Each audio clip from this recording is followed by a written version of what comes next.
Hello, this is Matt Bellin. I'm the author of The Valley of the Pharaohs, the role-playing game set in the New Kingdom of Ancient Egypt.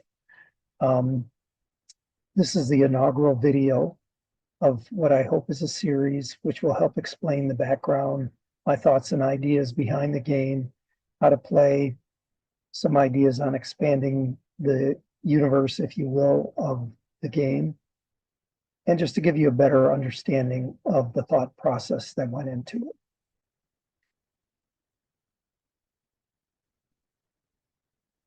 To give you a little bit of background on me, I grew up in Detroit, Michigan, and began playing war games. I was about 10 or 12 when I started playing board games. And I ended up getting interested in tank miniatures and bought a set of rules from a company called Tactical Studies Rules. It was a World War II tank battle called Tractics. And when I got that game, they sent along a catalog of their other products. And in there was a description of a game called Dungeons and Dragons, which was loosely based on Middle-earth Tolkien, medieval Europe type setting. So that intrigued me. And I ended up saving my money and buying the 3-booklet box set, what's now known as a white box set. And shortly thereafter started a campaign. I introduced the game to my older brother and to a couple of kids who lived across the street from me. And I had some friends as well who were the ones who I used to war game with, and we started a group, and I created a 10-level dungeon and started a campaign. Back in those days, there really was very, very little material on actually conducting campaigns.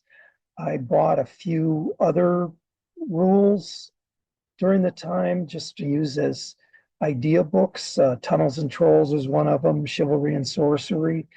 And I was greatly influenced by Chivalry and Sorcery. They had a tremendous amount of background on medieval Europe and that sort of thing. And they also expanded their world into other cultures as well over the years. So I enjoyed that setting quite a bit, and that influenced my game.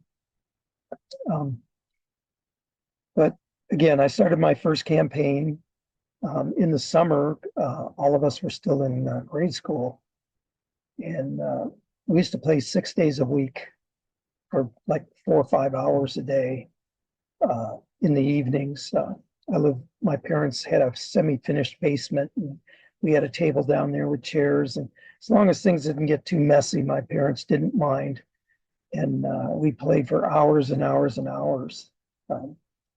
Thinking back on that, I mean, again, because there was no real information about how to do campaigns or games and that sort of thing, I had created a 10-level dungeon, but the original D&D rules, you advance very slowly. And so what I ended up doing is redoing the first couple levels of my dungeon several times, probably 4, even 5 times, because the party, even though it was like 6, 7 people, sometimes we had a few more. There was friends who would come and play for a little while and then drop out. But even with a large party like that, if you're all first, second levels, you can't do a whole lot. You can't really go much past second level in a dungeon, but not back in those days. Again, what's called total party kills were not that common in my game, but there were plenty of player characters who got killed because they just took on more than they should have at the time. So I wish I had kept my original dungeons and stuff, but like I said, I redid them, erased old maps, drew over them, that sort of thing. Really wasn't thinking about any long-term historical record of this, but that's the way it was. So I started university at the fall of 1978, and a couple of my players had started university a little bit before me. They were older than I was, and they told me about a group of people getting together to start a campus game club called the Wayne Ware Gamers. And that was one of the founding members was Eric Wujcik, who went on to become a pretty famous game designer in his own right, did a lot of work for Palladium Books and others, the author of the Amber Diceless role-playing system, amongst other titles. He was one of the founders of that group and a really great guy. But when I started there, I was one of the most accomplished game masters, I guess, at the time, because I'd been playing D&D for 2.5, almost 3 years by then. So I continued and started a couple of campaigns, played various other games, Bushido, Chivalry and Sorcery, a few other small one-off type games during the time I was there. Also, what happened when I went to university is I was able to get a job at the library, the campus library, which at the time I really thought was just the best job you could ever have, being exposed to all of the various books and background material, things that I was really interested in and helping expand my knowledge of role playing. But in those days, no internet, no searching, that sort of thing. You had to have a physical book and you had to read it. There was no shortcut behind that. If you wanted to learn something, you had to pick up a book to get the information that you needed. So having a job at the library was a great boon to me. And before I had started university, I had the idea of expanding just the basic weapons involved in D&D to account for all of the various types that they had in medieval times, various cultures and types of weapons that they used. And that culminated in 1981. I published a small booklet called Weapons. And it was a little $4 book, 8.5 by 11-inch piece of paper folded in half. And that was my foray into role playing at the time. Concurrently with that, I had met a fellow, Kevin Sambita, who went on to found Palladium Books through Eric.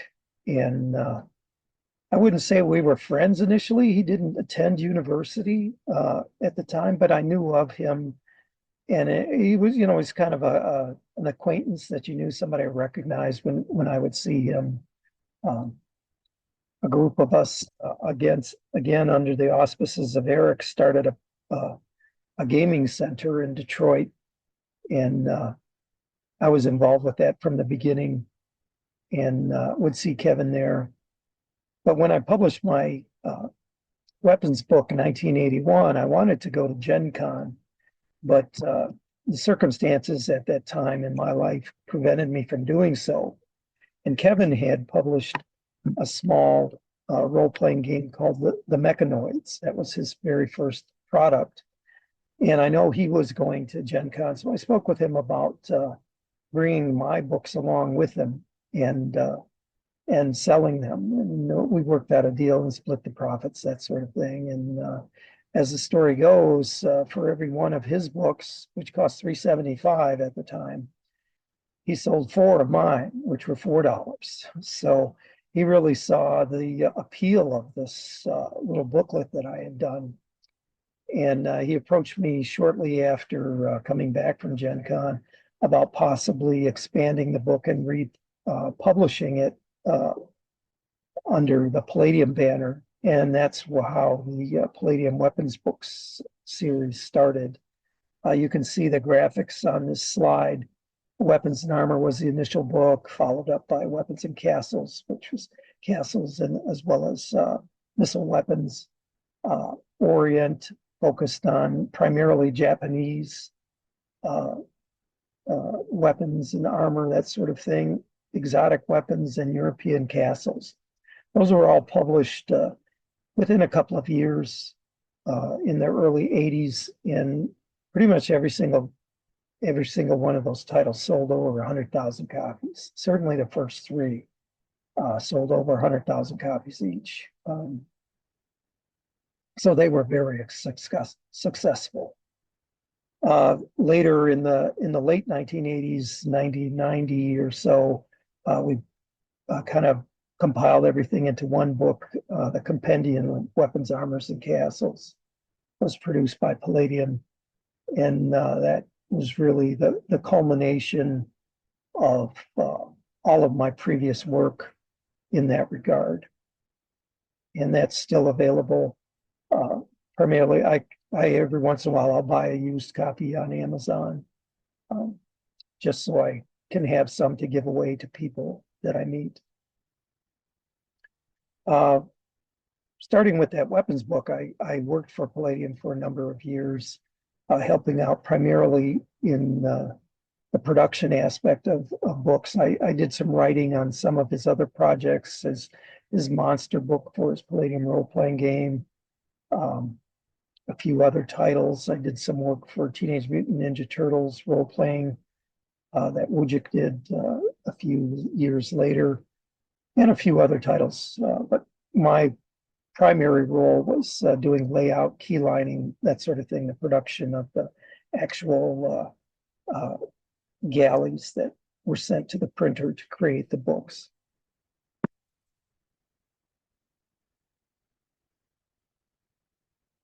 Now in 1983, Palladium came out with the Valley of the Pharaohs. This was a boxed game, and it was actually their second role-playing game. Their initial game being the Mechanoid Invasion. This was their second role-playing game, came out towards the end of the 83, before the Palladium role-playing game came out. The images show the cover for the box, and it's actually the cover in each of the sides of the box. It's the original printed cover sheet for the box. And then on the right side is the actual rule book cover. The original idea was to have two rule books, kind of a role-playing rule book and then a world book.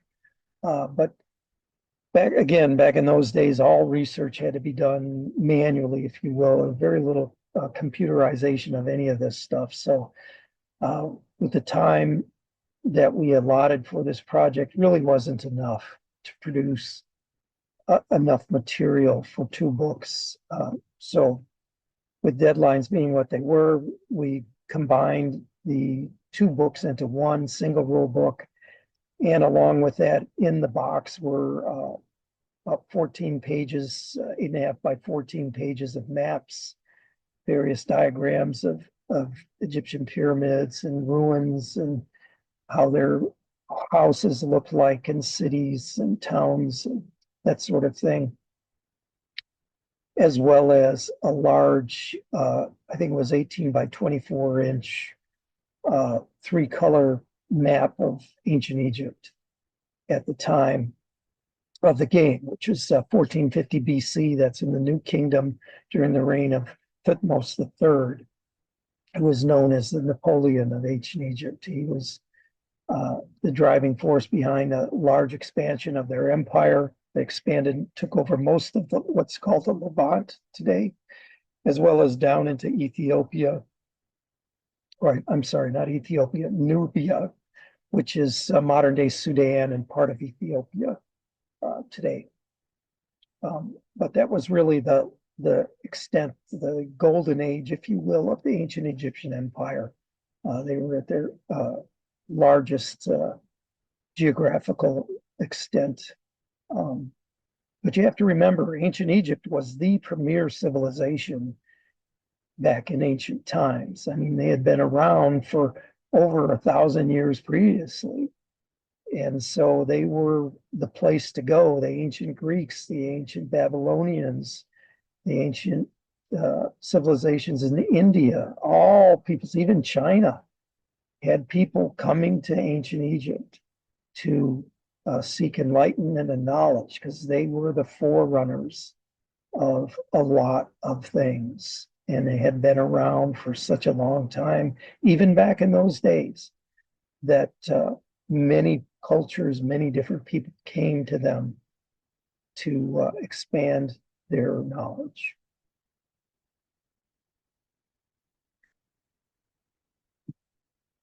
So this 40th anniversary edition, I was pretty much out of role playing for probably 25 years or so until a couple of friends of mine got me back interested in it in 2023. And then I realized, hey, it's the 40th anniversary of the original release of Valley of the Pharaohs. So it didn't take a whole lot of convincing for me to decide to do an expansion of it.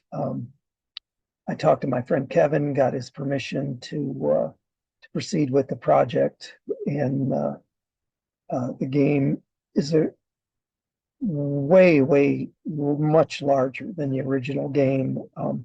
The basic game system has been expanded quite a bit, even though you still only have 5 main attributes, and you still use 6-sided dice to determine attributes.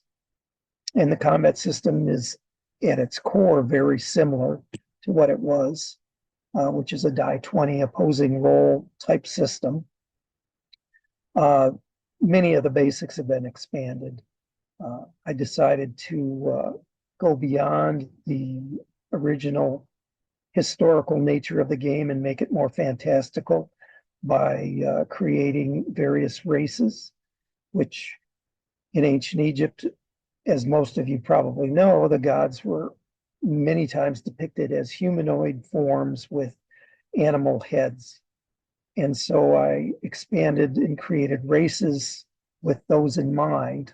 There's 7 additional races beyond human, which take the form of animal-headed individuals. There's more occupations. The original game had 5, now there's 8. There's many more background material, and background is very important because this is a skill-based system. From its inception, one of the things that made this game different is there weren't any levels or experience points in the game.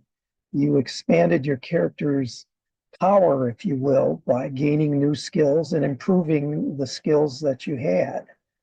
And so I've expanded the background.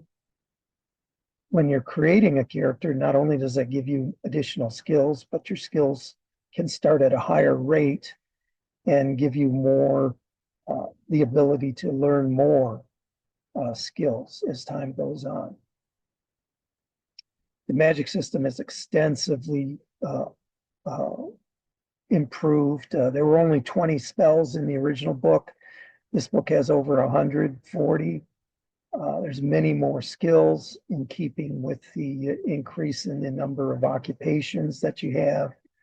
You still only have the 4 castes. I mean, your caste does affect your choice of occupation, and those are kept the same. The castes being the nobles, the bureaucracy, the priests, and the common. That's still the same, but your choice of occupations is expanded greatly. There's much more information about the setting of the game, new maps, new information, places of interest, organizations of interest, some of these historical, some of these fantastical. There's extensive creature and supernatural being section. The ancient Egyptians had a word for supernatural creatures, which has been translated by modern scholars as demons. But in our, especially a Western concept, a demon has a negative connotation. And that really didn't exist in ancient Egypt, as far as we know. A demon, this word is just used for denoting a supernatural creature. And they could be friendly, they could be neutral, or they could be evil. which kind of goes into an alignment system that I've created for the game, which you're on a spectrum, a 1 to 100 spectrum from order to chaos. The ancient Egyptians were really big on order. That was one of their big concepts behind their entire society, was the concept of order and maintaining order. And so the alignment system is created to track and allow the characters to play as ordered or chaotic type characters as they wish, or a combination thereof. There's many, many more creatures, like I was saying, from other cultures in the Middle East and in the Mediterranean world. Some would be recognized by you as existing, for example, a centaur, which is primarily thought of as a Greek construct, but I've included those in the game because those cultures are in contact with ancient Egypt during this time. And there's also a series of adventures, 4 adventures in the original, in this book. There, one of the negatives behind the original game was I had no adventure. I didn't write an adventure. And so you really had a hard time getting a full grasp of how the game could be played without an adventure. So I've got 4 adventures in this. I also have a series of what are called hex flower games, or mini games, if you will, to account for random encounters, randomly wandering throughout either a city or a countryside, various areas, the desert versus along the river versus in a pastoral or semi-arid area, wandering around, and what you might encounter in those areas. And you can play those even as their own game. You don't even really need to use a preset adventure in the game. So we'll get into a lot more detail as I produce more of these videos. But I hope I've piqued your interest, and I look forward to any comments you might have. If you're interested, if you come across this and you don't know, you don't have a copy of the game, or you just want to take a look at it, go to coincrowdesigns.com and check it out next time.